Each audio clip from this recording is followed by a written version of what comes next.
Hello, everyone. So I've had quite a few students ask me what's going on with Ukraine and Russia. It's obviously in the news a lot of the time I'm recording this. And, I'm just going to give a brief overview on this. There's obviously a lot more detail that, there's a long history there with centuries and millenniums of information that I'm not going to get into in this short video. And even the time I'm going to talk about, just from really the time of Putin onwards, even there's a lot more detail. But I wanted just to give you the most basic things for people who just don't really even know where Ukraine is on the map, might need to understand what's going on. And so this is going to be kind of hopefully a helpful basic overview of what's going on.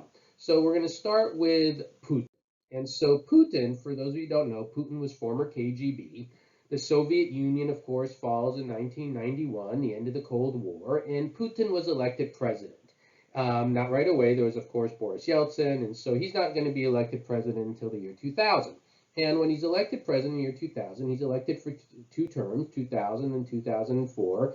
And in 2008, his two terms were up. You weren't allowed to serve more than two consecutive terms. He doesn't disappear. He just basically moves the power of the presidency to the prime minister, and then he becomes prime minister for 4 years, and then in 2012 becomes president again. And of course, as of the time I'm recording this, he's still the president of Russia.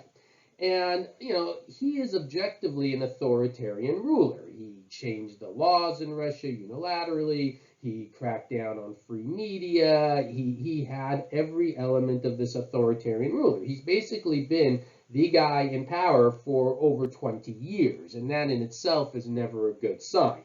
So the question is what happens with him in Ukraine and how all this connects to what you're hearing a lot in the news today. So let's go on to kind of a couple of maps and images to help you. All right, so this is a map of the Soviet Union in the Western world during the Cold War. And, of course, I'm assuming a lot of people know this. You had Russia for a long time, and then you had the Bolshevik Revolution, and you have the Soviet Union emerging. And when the Soviet Union emerged, around 1917, 1918, 1919, around that whole time of the Bolshevik Revolution, eventually Stalin emerged. And when Stalin takes over from Lenin, Stalin, of course, is very aggressive, and he starts to move Russian forces into the area that we see on the map today would be Ukraine. And that's why you don't see a border for Ukraine here, right? Because Ukraine in this map is under Soviet control. I didn't draw that perfectly. I'm going to show you a close-up map where you can see it a little better. But that's what's going to start to happen. It's right as the Soviet Union emerges that Ukraine is going to be taken over by Russia. Now, again, there's a history before that I'm not going to get into. That's going to take way too long to explain. But that's one of the more recent times that the Soviet Union moved in. One of the things Stalin does is he actually moves Russians into Ukraine. And specifically, one area that's going to be very important is this area of the Crimean Peninsula. And again, I'm going to show you a close-up of this in the next map here. So Stalin moves in, the people in Ukraine are conquered by the Soviet Union. Obviously, a lot of people aren't liking that, but it's the Soviet Union, and there wasn't really much they could do. Well, we fast forward a bit. So here we fast forward to 1991 again, right? End of the Soviet Union, end of the Cold War. And immediately in 1991, there's elections in Ukraine. And one of the things they had to decide right off is, do they want to be independent from Russia? 90% of the people in Ukraine said, yes, we want to be independent from Russia. So you see Ukraine here, the different colors just are the different parts, Western, Central, Eastern Ukraine, and so forth. And down here again, you see that Crimea, the Crimean Peninsula. And so they didn't want to be part of Russia anymore. They wanted to be independent. But immediately, there was always going to be this kind of pro-Russian versus pro-Europe, tug of war there in Ukraine. Because while there were people in Ukraine who wanted to be more aligned with the West and Europe, there were some people in Ukraine who, of course, still had this connection with Russia, because it's been generations that they've been under Russian Soviet control.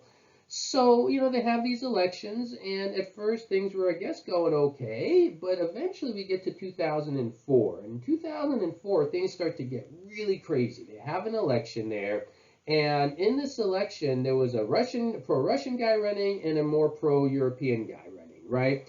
And Yushchenko, right there, the name I put there, in 2004, he was was the one who lost the election in 2004, and the Russian leaders won. And when Yushchenko lost the election, the argument was that this election was not fair, it was done illegally, there was a lot of stuffing of ballots, all the things you would associate with a fraudulent election. And this led to what is called an Orange Revolution, where people said, no, this isn't right, we need a new fair election, and there will be new fair elections that will take place. And we see again this tug of war. Unfortunately for Yushchenko, shortly after all this, he's going to be poisoned. And, there's a strong belief that this is all being done by Putin, right? That Putin is moving a lot of the strings, encouraging a lot of the animosity there. And eventually we get to 2010, and Putin starts to become more aggressive into Ukraine. He moves troops, specifically into the Crimea Peninsula. And, a lot of times people hear this and go, oh, this is all about, resources. And yes, this issue of resources is there. There's a lot of resources in Ukraine. But it's also, the mentality of Putin. Putin, in his mind, he says Russia he says Ukraine is ancient Russian soil, right? That in his mind, Ukraine has always been part of Russia, that it's not really ever been an independent nation. And, if you think of the long-term history, like this area of the Crimea, I covered this in some of my other courses, my History of the Middle East class. I mean, the Russians have wanted this area of Crimea for a long time. It's a very important strategic location. It juts out into the Black Sea. It's important for trade. And so there's a lot of factors going on here as to what has happened. It is a long-term history. It is a history of Russia trying to grip and control the people in Ukraine, even though, yes, there's some people in the area of Ukraine that are Russian. The vast majority of people don't want to be part of Russia, right? And now they're faced with a situation with an onslaught from Russia, and there's, again, this tug of war between Europe and Russia. And the question, of course, is how much will people push back against Putin now that he's done a full invasion of Ukraine? And that's what time will tell. So I hope that gives you a little bit of extra background, kind of understand a little bit of, the history there. There are a lot of other sources that give you a lot more information in detail, but that's kind of a short little review of what's going on there. All right, if you have questions, let me know. Thank you.